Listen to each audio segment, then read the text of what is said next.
News with Mitsumi Takahashi. Good evening. People from all walks of life paid their respects to Rodger Brulotte today. He was a long-time play-by-play announcer for the Montreal Expos. He was known for his unmistakable voice and for his classic calls. Rodger Brulotte died last month. He was 79 years old. Here's Matt Grillo. His casket draped in Expos colors, Rodger Brulotte lied in repose at Gerry Park, the former home of his beloved Montreal Expos. Friends and family remembering the man many considered to be the voice of baseball in Quebec. I'm a friend of Rodger, and I guess you noticed that I didn't say I was a friend of Rodger, because Rodger will be always in our mind. He was so close to the public. He was my brother. He was my really good friend, and surely I'm gonna miss him. I'm gonna miss him forever. Brulotte worked for the Expos before becoming an announcer. He was known for his legendary calls and famous line when the Expos hit a home run. Bonsoir, elle est partie. It feels like we lost somebody in our family. Today, I lost Rodger. He's in a baseball family. Everybody in baseball knew who Rodger was. His death brings up memories of when Montreal had a Major League Baseball team, and hopes of a return are legitimate, says PQ leader Paul Saint-Pierre Plamondon. I am nostalgic when I think of the Expos. I think we need to keep that ambition. Brulotte helped create the Expos' former mascot, Youpi, who attended Thursday's public viewing. Many talked of the influence and connections Brulotte had. You know, if he would have told me that he had direct line with the Pope, I would have believed him, because he was that kind of guy. Root for the Expos. With his high energy, Brulotte is remembered as someone who brought a lot of joy to people's lives. Quebecers had a better life because of Rodger, so it's an important loss for Quebecers. Montreal's mayor wants to find a way to honor him. Let's just find the right place, the right way to do it. But absolutely, do we need to have somebody or somewhere in the city, in the public space, that will remember who he was and what he did for the city? I think, yes, absolutely. A public recognition for a man who was loved by so many. Matt Grillo, CTV News. People living near a wooded area on the Southshore are being told to leave their homes at this hour. A brush fire is moving toward those homes, fanned by strong winds. The fire started at around 4:30 this afternoon. It's in a wooded area near Joseph Dagneau Street. It's bordered by the Mont Saint-Bruno shopping mall. 3 homes have already been damaged by the flames, though there are no reported injuries. The price of gas is still around the $2 mark, and it might not go down anytime soon, which is not good news for transportation companies and driving schools. They're being forced to absorb the extra costs. Here's Denise Roberts. Drivers may be feeling some pain at the pumps, but imagine what it costs to fill up a school bus, let alone a fleet of them. We're living the same stresses as everybody else when we go to the tank, and our buses are costing us around 35 to 40% more to fuel up. Montreal school bus operator Andrew Jones says a quarter of his fleet is now electric, but the majority still run on diesel. We started the month at around $1.50 a liter for diesel, and there are some instances that it went up to all the way up to $2.22 a liter in the span of 3 weeks. But unlike other transportation operators, Jones says they can't implement a fuel surcharge to pass along the cost. School bus operators were actually on fixed contracts, so our contracts were signed 4 years ago. For a 6-year term. He says in the past, Quebec has offered subsidies for such unforeseen expenses, but its new policy only supports electric vehicles. He says that's not fair or realistic, since there aren't enough electric manufacturers to meet the demand. We're all for trying to transition to electric buses, but in the meantime, our diesels still need to be on the road. School bus operators aren't the only ones looking for some relief. Morty's driving school has 23 vehicles on the road, but owner Morty Preisler says the government sets a cap on the cost of driving lessons. So we cannot increase our prices to basically cover the extra cost, but at this time we are absorbing it. The province's Association of Driving Schools is calling on Quebec to abolish the cap and allow them to adjust for fuel hikes and other expenses. In the meantime, Morty's is slowly adding electric vehicles to their fleet. And Preisler, who started his business during the energy crisis in the 1970s, says he's trying to keep things in perspective. Since 1977, we've seen these things happen on and off, and eventually things come back to normal, so we'll see. Whether or not the cost of filling up won't make such a big dent. Denise Roberts, CTV News. There are reports that Quebec will be releasing $300 million. It's for the new phase of construction at the Maisonneuve-Rosemont Hospital. But there's been no official announcement about it, and doctors are wondering when or whether the money will actually come through. Here's Kelly Gregg. For now, the only construction at the Maisonneuve-Rosemont Hospital is at this new parking lot. According to reports, the government is investing $300 million for the next phase of work, which includes a new pavilion and operating room. But so far, doctors here say they haven't seen a cent. I actually confirmed that we received no concrete sign that, okay, you're going to receive the money at that very time. So basically, it's pretty much like someone somewhere is kind of interested in telling everyone that Maisonneuve-Rosemont's problem is fixed when it isn't. Dr. François Marquis says renovations at the aging facility are desperately needed. You're thinking, okay, what's going to go wrong today? Is it going to be like a water leak? Will the computers work? This is the kind of problems that we're dealing with on the daily basis. The health minister refused to confirm the funding was in place, saying only, "I had a very productive meeting at the Maisonneuve-Rosemont Hospital, and it is a leading hospital essential for the Montreal region," leaving those pushing for more money in limbo. All we have is an article in the newspaper considering the historic of the project. We're going to need much more to feel reassured. There have been warning signs about the state of the hospital for years. Renovation or reconstruction has been announced probably close to 10 times already. Announcements like this one from 2018. One of the factors of retaining personnel is the quality of the infrastructures. Without a firm government commitment, Dr. Marquis is worried the Maisonneuve-Rosemont Hospital will be a failed CAQ project. The one thing I don't want is for this project, for this hospital, Maisonneuve-Rosemont, to be the North Vault of the health system. And they worry the hospital's future is becoming a bargaining chip. It reminds me of the song, beginning to feel like Christmas, but beginning to feel like election. They wonder about the timing of the so-called confirmed funding, since the CAQ is set to choose the new premier this Sunday. Kelly Gregg, CTV News. 5 people have been arrested in connection with a deadly crash in the Beauce that happened in December of 2024. The 5 are accused of conspiring to produce false safety records for big trucks. 18-year-old Alexandra Poulin died when her vehicle was hit by a tractor-trailer. The driver of the truck has already been charged with criminal negligence and dangerous driving. Today marks 109 years since the Battle of Vimy Ridge, and to commemorate the day, wreaths were laid at Vimy Place in NDG. Angela McKenzie was there. A quiet, peaceful moment in NDG as several people gather to lay wreaths. They're here to remember the battle at Vimy Ridge that began on this day 109 years ago. The total losses during that time were the largest losses on any conflict in our history.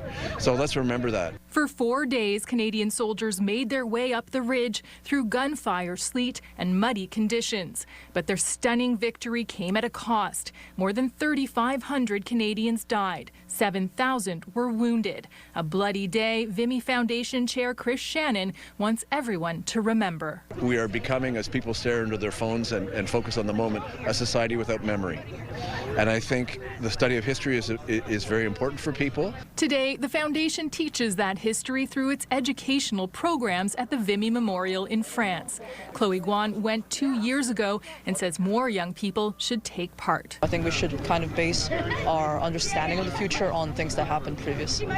Veterans Affairs Minister Jill McKnight is taking time at this ceremony to reflect. Remembering the service and sacrifice of Canadians that serve Canada is incredibly important, to be acknowledging that both during Remembrance Day and Veterans Week, but throughout the year. And while the battle happened long before anyone here was even born, for some, it still hits close to home. I also think about my grandfather, Wilfred J. Fagan, who was a gunner. He was at Vimy. He survived. He was also at Ypres and was gassed, and I do it in his honor. A reminder that war can have lasting effects for generations. Angela McKenzie, CTV News. Public Health is warning that a case of measles has been reported in the Quebec City region. A person who was contagious went to the Axion Medic Clinic on March 24th, then was at the emergency room of the CHUL from March 24th to the 26th. Every person who might have been exposed at that hospital is being contacted. We are a little bit worried, but we are waiting for the next few days to see if other cases happen. So I think that we will see in the next days if there was transmission from this case. Public Health says the person caught the measles overseas. It's not known whether they were vaccinated. The Westmount Public Library is open again after dealing with a bed bug infestation. The library closed a month ago after bed bugs were found in several areas of the building.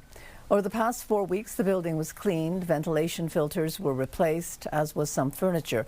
The library says it will now inspect all documents for bed bugs before they're put back into circulation.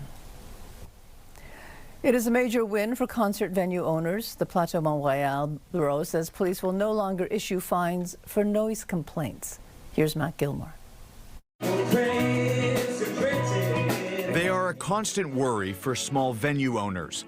Anonymous noise complaints and the hefty fines that often come with them pose an existential threat. There's no way for that venue to be able to put solutions in place, because if you have $30,000 of accumulated fines, you don't have another budget to be able to do soundproofing and be able to find solutions. The head of the Saint Laurent Business Association says that's exactly what led to the high-profile closures of venues like Divan Orange and La Tulipe. And the Plateau Montreal Bureau is making changes. Today, I think that the message is really that we want to accompany the venues and not to sanction them. Police will no longer respond to noise complaints. Instead, the borough will step in to mediate between the venue and its residential neighbors. We want to be able to retarder le plus possible this penalty if the venue is collaborating and if we're having a dialogue with them. Another major change: for the first time, the borough will define what is an acceptable amount of noise. Until now, any noise emanating from a venue could be considered a nuisance. At the Quai des Brumes, that kept owners guessing. How loud was too loud? There's going to be a real way to quantify the sound coming from the venue, and the law is going to be considering this instead of the free arbitrary of the police. The head of SMAC says he believes the changes being made could have made a difference for some of the venues that have already closed. I think they would have been saved. Yeah, if you take away the immediate threat of a fine and you give the venue time to address the acoustic problem, it solves the problem. Buddy says to keep Montreal's vibrant nightlife alive and well, venues need more funding support and tighter controls on commercial rents. Matt Gilmore, CTV News. The Dorval Library welcomes all book lovers. One particular visitor comes by every day, and he's earned himself a special membership card. Here's Christine Long. His nickname is Muffin.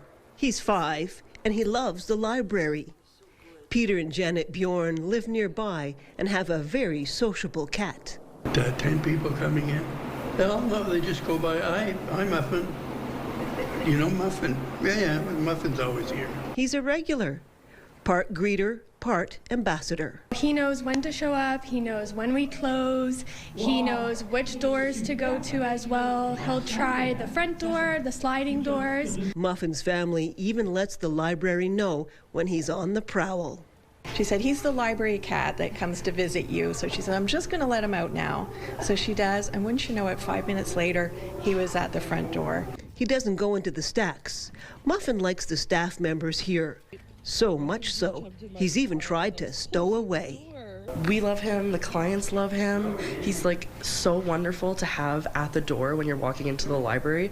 You just see people's faces like light up. Even though he's a card-carrying member, cats aren't really supposed to be in the library. So we have to escort him out, usually by picking him up and bringing him out because he really doesn't want to leave. Muffin's location device reveals to his family he's also made appearances at the community center next door and even the Royal St. Lawrence Yacht Club, where the fur flew in the dining room. All of a sudden there's a fur thing under, and it screams, and then everybody, what is it, a raccoon or a mouse or something? So Muffin was banned from the yacht club. You could say he's gatto non grata. Yet, the library likes the little visitor. I mean, he's the cutest little thing. I'm more of a dog person, but for him, I'm a crazy cat lady. I just love him. So they gave him a lifetime membership, good for all his 9 lives. Christine Long, CTV News. And coming up, it is being called one of the deadliest attacks yet. It's believed hundreds have died after an Israeli strike in Beirut. And a 5th defection to the Liberals, with rumors of maybe more to come.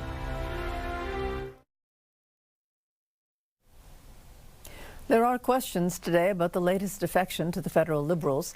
MP Marilyn Gladu was a staunch Conservative for years before she suddenly switched allegiance. Abigail Beeman reports. The Liberals are in for 4 long years. A Conservative so dyed in the wool she dressed up as Death. Death is not ready for you. To pump up her election-defeated colleagues a decade ago. A few years later, my name is Marilyn Gladu, and I'm running to be the federal leader of the Conservative Party and the next Prime Minister of Canada.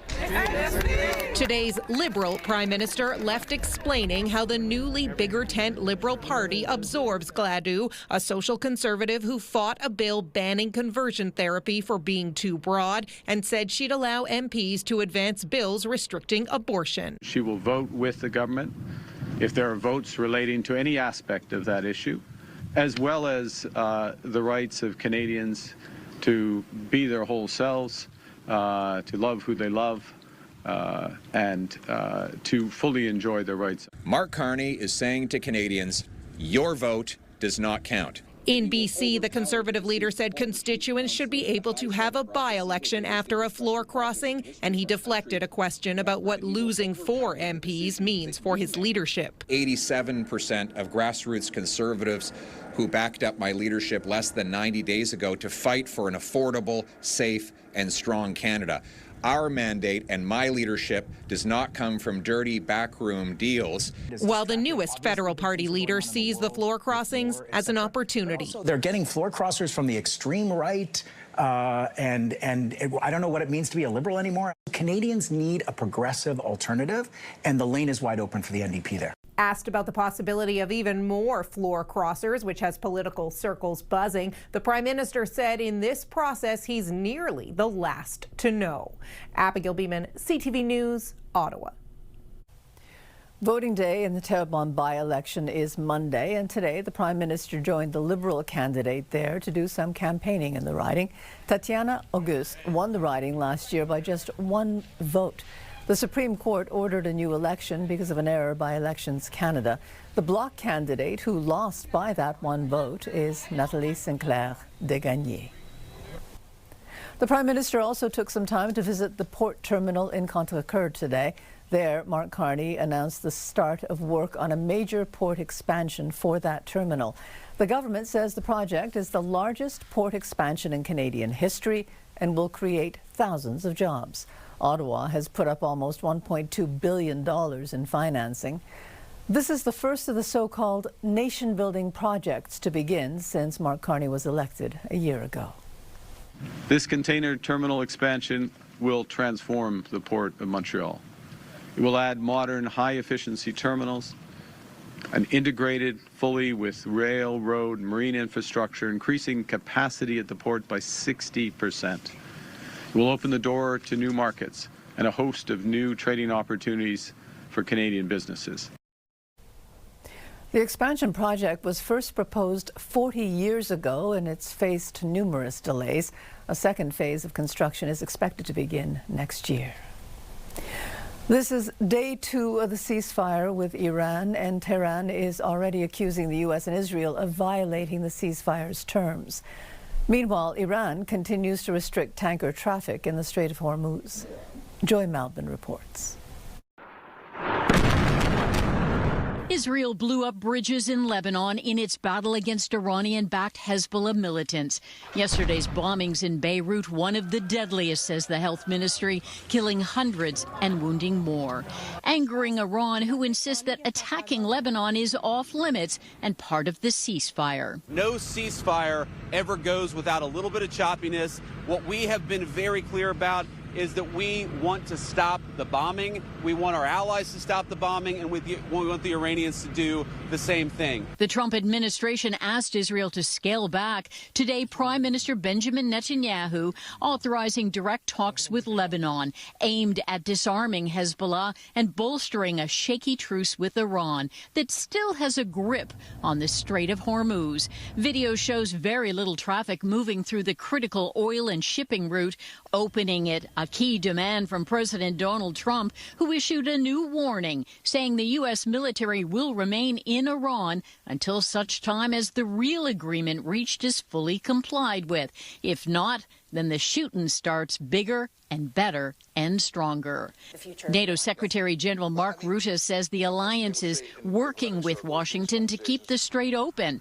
President Trump has repeatedly threatened to withdraw from NATO over a lack of support for his war in Iran. Some allies were a bit slow, to say the least. But what I see when I look across Europe today is allies providing a massive amount of support, basing, logistics and other measures to ensure the powerful U.S. military succeeds in denying Iran a nuclear weapon. And those high-stakes peace talks set to take place this weekend in Pakistan. The president telling reporters that he's optimistic, adding that if Iran doesn't make a deal, it will be very painful. Joy Malbin, CTV News, Washington. A Pakistani man arrested in Quebec has pleaded guilty to a terrorism charge in New York City. Mohammed Shahzad Khan admitted to a plot to kill people at a Jewish center in Brooklyn in October of 2024. Khan said he was inspired by the Islamic State group. The attack was to coincide with the anniversary of the October 7th Hamas attacks in Israel the year before. Khan was in Canada on a student visa. He faces life in prison. And coming up, it is yet another bank scam. I was baffled because at never at any point did I give my account number and PIN number. It's a warning that the scams are becoming more difficult to detect. And going to court over maple syrup that's far from being pure.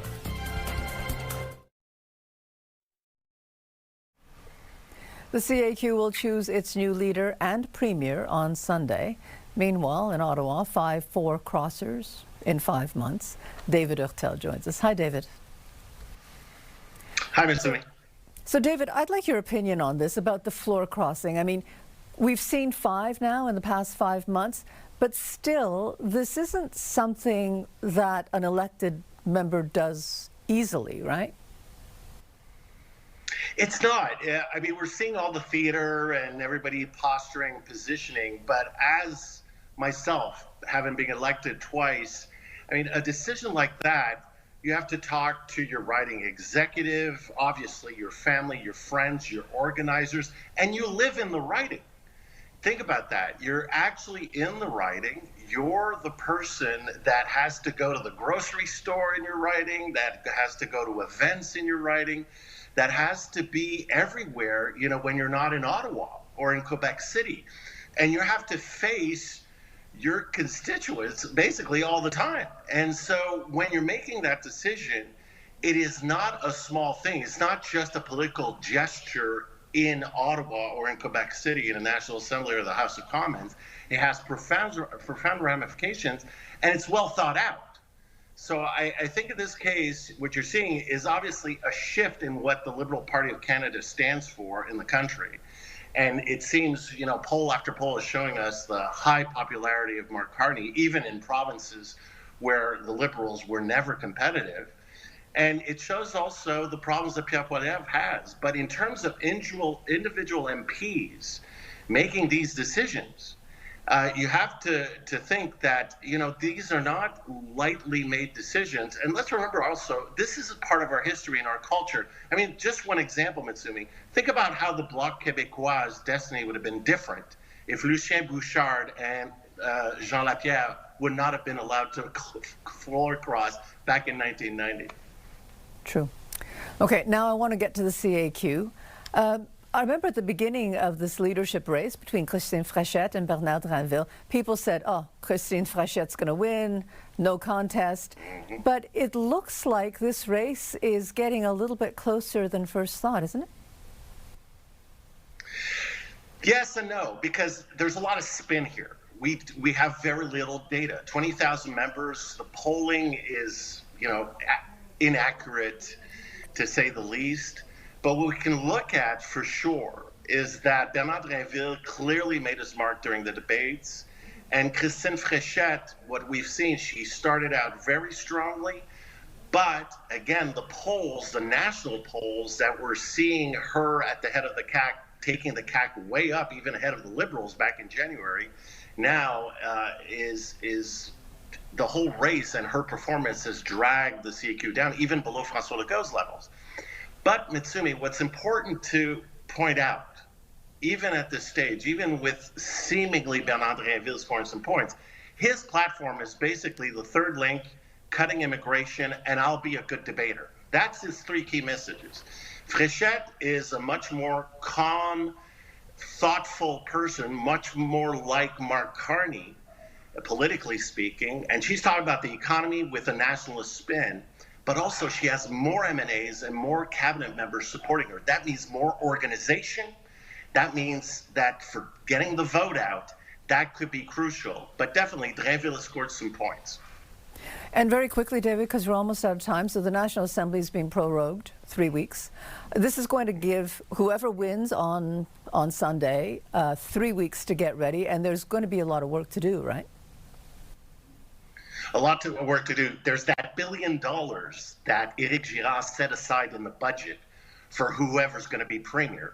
That's going to be focus number one. And depending who wins, if Drinville wins, Jolin Barret's going to be able to try to pass his constitution. Not so sure if Fréchette wins. Okay. Thank you very much for this, David. Thank you, Mitsumi. Weather brought to you by Gratian Scaff. Second pair is a gift event including designer frames. A second pair free for a limited time. Well, we are finally seeing an end to the winter-like weather. For those of you watching, take a look at the shots that we have from around the city earlier today. We saw Montrealers out and about in the Old Port, enjoying sun and clouds and warmer temperatures. And let's check in with where that temperature is sitting right about now. So we're seeing 16 degrees in Sherbrooke, 15 for those of us in Montreal, and 15 degrees was in fact our expected high for the day.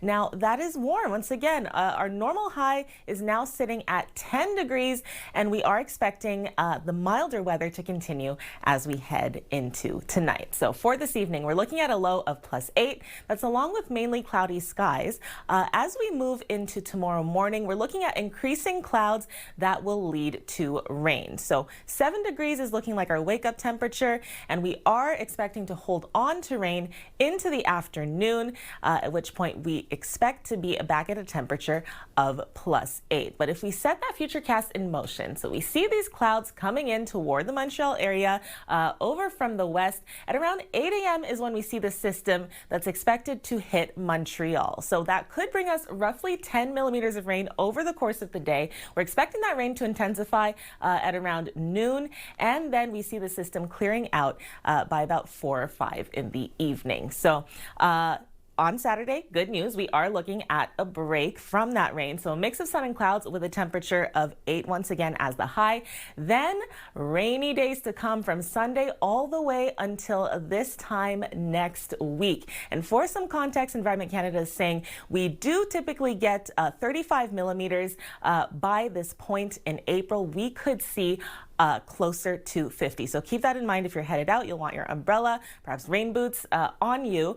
In terms of how much, we're looking at 14 millimeters on Sunday, another 7 on Monday and Tuesday, 10 more to come potentially on Wednesday. But look at the daytime highs, because we are seeing lots of temperatures sitting in the double digits, and they could be ranging anywhere from 13 to 16 by next week. There is a warning about banking scams again, that they're becoming increasingly sophisticated. One woman lost thousands of dollars after she was taken in by a scammer who really did sound like they were from her bank. Alex Carpa has more. Now, these are the copies of the exact check. Lisa Taryn has been left with nothing after she says scammers posing as her bank drained thousands of dollars from her account. It is truly dumbfounding. On February 12th, Taryn received a call from someone claiming to be from TD Bank about fraudulent charges. The caller, who seemed to know her account details, had her confirm a text message. She later learned she was not dealing with a TD employee, but a scammer, and her account had been breached. I was baffled because never at any point did I give my account number and PIN number. In total, she lost $4,650, and with no reimbursement from the bank, she was forced to turn to her 91-year-old mother for help. I wouldn't have had any money for my rent, my food, my transportation, my medication. Experts warn fraud is increasing here in Canada. Whether it's a phone call, a text, or any email, staying vigilant is key to avoiding becoming the next victim. According to the Canadian Anti-Fraud Centre, Canadians lost over $704 million to fraud in 2025, which is up from $638 million in 2024. Fraud losses since 2022 have also surpassed $2.4 billion. We're seeing that, fraudsters now have more personal information when they're calling victims to make it more believable. Tech analyst Carmi Levy says scams are becoming more sophisticated. This is bad, it's getting worse, and we're not doing enough to stop it. This check. Taryn is hoping her story is a warning to others, showing just how costly one simple mistake can be. Alex Carpa, CTV News, Winnipeg. A Quebec company is being accused of selling maple syrup that's been cut with cane sugar syrup. The company is now the target of a class action suit. Érablière Steve Bordeaux is named in the class action. The lawsuit says customers rely on food labels and packaging. The company is alleged to have substituted part of the maple syrup with cane sugar syrup, although the labels on the cans claim it is pure maple syrup. And coming up, these birds are not shy. Go! Even delivery guys come, and the delivery guys are afraid to get out of their trucks. They are big, they are bold. Turkeys taking over Ottawa. And a night out at a restaurant where you check your phone at the door. Menswear provided by Ernest. Elevate your style with Ernest. Your Health, brought to you by Gratianscap's second pair is a gift event including designer frames. A second pair free for a limited time. Oncologists are calling for faster access to cancer care, and they say 3 key changes could do that. Here's Pauline Chan. The Cancer Clinicians Advocacy Forum, or CCAF, says while cancer patients are getting good care in Canada, there are frequent inconsistencies in access across the country. We basically want to get equitable and rapid access to the newest advancements in cancer for our patients. The CCAF has issued 3 recommendations for concrete actions federal and provincial health officials should take. First, create an interprovincial free trade in health services to give smaller jurisdictions faster access to things like genetic testing. For example, doctors, nurses, pharmacists are licensed in an individual province. There's no portability of their licensure to work in places of greater need quickly. A lot of the tests that we order are also available to a different extent depending on what province you're in. The second action is to ease the administrative burden. The shortage of cancer specialists is worse per capita in the country than the shortage of family doctors, pharmacists, nurses, x-ray technicians. We really need to up our game in terms of having access to the people we need to get our jobs done. The administrative burden, we're all spending about 9 hours a week on paperwork that really is unnecessary. We could be seeing patients in that time. And third, they're calling for faster access to new therapies. Canada is amongst the slowest countries in the OECD, worst in the G7, for how long it takes for our processes to publicly access a new therapy. CTV says it can take Canadians up to 2 years longer than other countries to get approvals and funding for new cancer drugs here. Even clinical trial access is often quite variable depending on our big, huge geography. The CCAF suggests setting a 30-day time frame after a price is negotiated with the drug makers to make new treatments available for hospital use and through public drug plans. Pauline Chan, CTV News. It's not uncommon to see people on their phones while eating in restaurants. Well, now in the U.S., there are bars and restaurants where people are asked to lock their phones away. Priscilla Thompson has more. Hello? Kimmy, no cell phones in the diner. A modern twist on an age-old problem. We're on our way to a speakeasy where phones are not allowed. From Arizona, they have a wall full of lockers for your phone. To Charlotte, they give you these little pouches that you have to put your phone in. More people locking away their phones to enjoy a night of fun. A growing number of phone-free bars and restaurants are now open in nearly a dozen states, Axios reports, including Washington, D.C., Texas, and here at Antagonist Coffee and Cocktails in North Carolina. What do you hope patrons walk away feeling? Connected. Guests lock their phones in a pouch that they can carry with them and can only unlock if they step outside. Servers are also tech-free, taking orders by hand. Instead of scrolling, there are games and conversation cards. I just wanted to create a space where people could actually connect with each other, sit across from someone, and be in an intimate group with other people. More than half of Gen Z and millennials intentionally disconnect from devices, surveys show. About 40% of Gen X and almost a third of baby boomers, too. Don't think about it. Even some Chick-fil-A restaurants are getting in on the trend, offering a free scoop for putting phones in the coop. Honestly, if you're not putting your phone away to get that free ice cream, what are you doing? So far, customers are loving it. You don't have the accessibility of the internet right in the palm of your hand. You have to have a conversation. You're kind of going back to basics of being social. The goal, fewer moments like this. I'm sorry, Dad, I have to take this. And more memories like these, swapping Snapchat for a snapshot. You're not getting a social media post out of it, but you are getting this Polaroid. Yeah. What does that mean? It's nice. It's almost like having a tangible memory versus taking a picture on my phone that's just going to live with 1,000 more photos. Business news brought to you by Ovia Duluth, where memories and meals come together.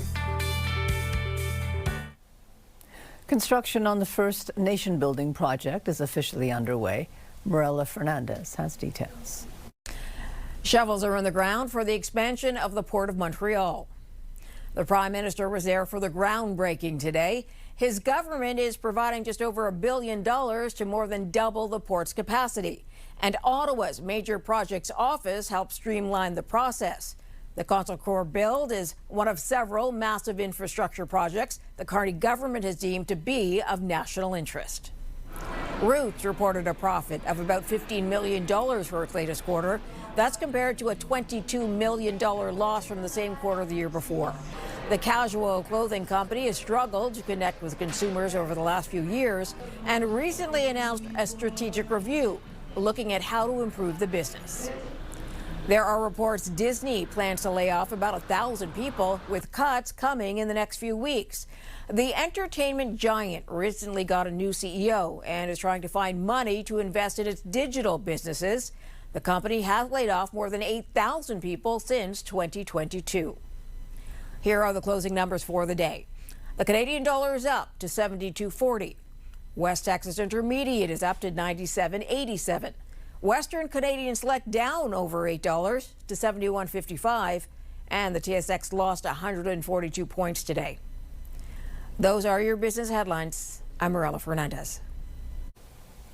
Ottawa is being overrun by wild turkeys, excuse me, and they are big and bold. Tyler Fleming reports. Wild turkeys are taking over Ottawa, or at least for some it feels that way. There's two toms that are strutting their stuff, yeah, it's mating season.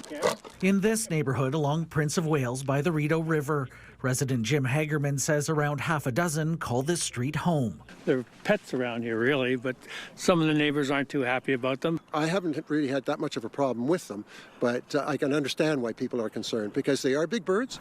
Pushing past 20 pounds and usually shy until they're not. They've scared a lot of people in the neighborhood. This rafter of turkeys are known for some foul behavior. Go! Even delivery guys come, and the delivery guys are afraid to get out of their trucks. And turkeys don't seem too fazed, well, by anything. Here they're roosting on an Orleans lawn. And why? Why is the turkey crossing the O-train tracks Wednesday morning? Whether it's bravado or bird brain, residents are getting ruffled. These turkeys take the cake. They go after people at bus stops. They are by your car when you arrive home. Ottawa Councillor Riley Brockington says it's time for these birds to fly the coop. We're at the point, though, where I do believe these turkeys need to be relocated.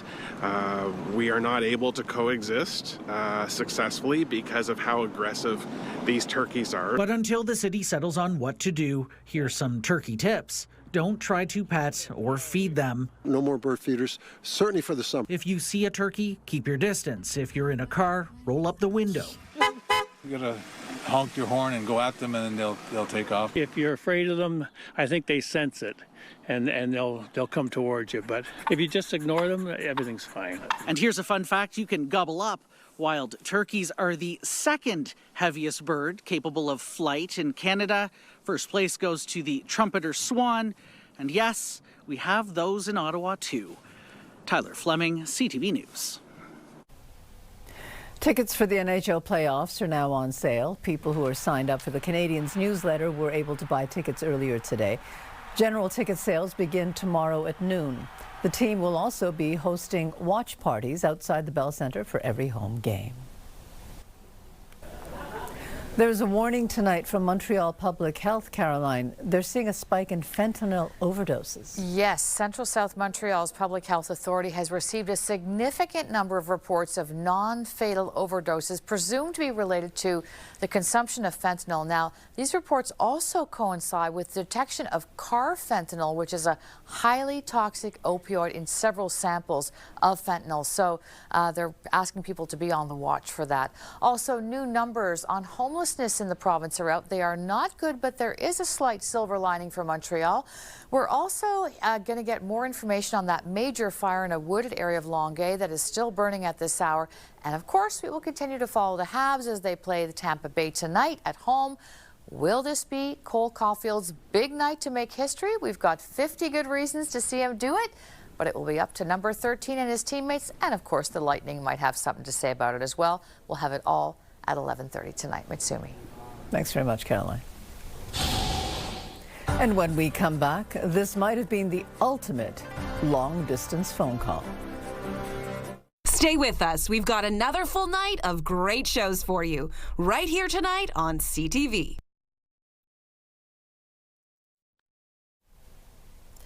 The astronauts of the Artemis 2 mission are scheduled back on Earth tomorrow.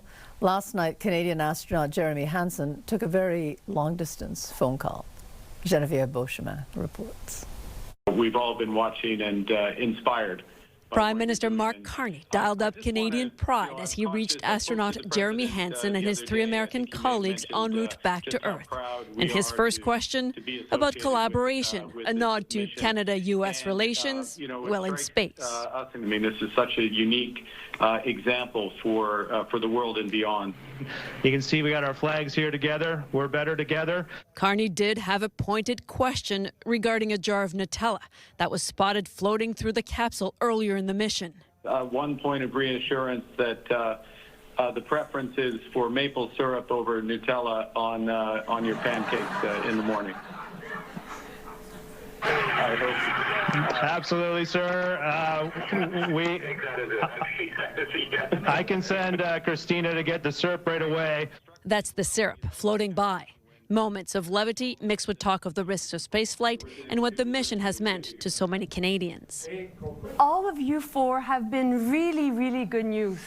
Industry Minister Mélanie Joly also spoke to Hansen about good news in space at a time of difficult news here on Earth.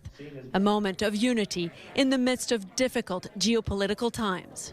Before you leave us, Prime Minister, I did want to show you this. Hansen also had a gift for Carney, a patch, that maple leaf that has been so proudly flying in space. So I wrote your name on the back, well, your title on the back. Make sure that it gets to you. Carney also said he was proud to hear French spoken in space and issued an invitation to the crew to come to Ottawa once they're back on Earth. Geneviève Beauchemin, CTV News, Longueuil, Quebec. And Anastasia, it's going to be a mild night. That's right. Normally, our overnight low is sitting at 0 for this time, but we are expecting a low of 8 degrees tonight. Along with that, we're looking at clouds in the skies. As we head into tomorrow morning, we're looking at increasing clouds shifting over to some rain, so keep that in mind. We could see roughly 10 millimeters over the course of the day, but it is looking like that rain will start at about 8 or 9 in the morning and continue until 3 or 4 in the afternoon as we move to that high of +8 for tomorrow.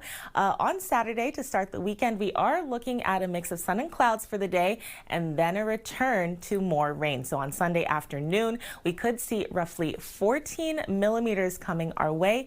But the good news is we are looking at some pretty mild temperatures with that daytime high sitting at 9 on Sunday too. Sumi? And that's it for us. Have a good evening. Stay well. Good night.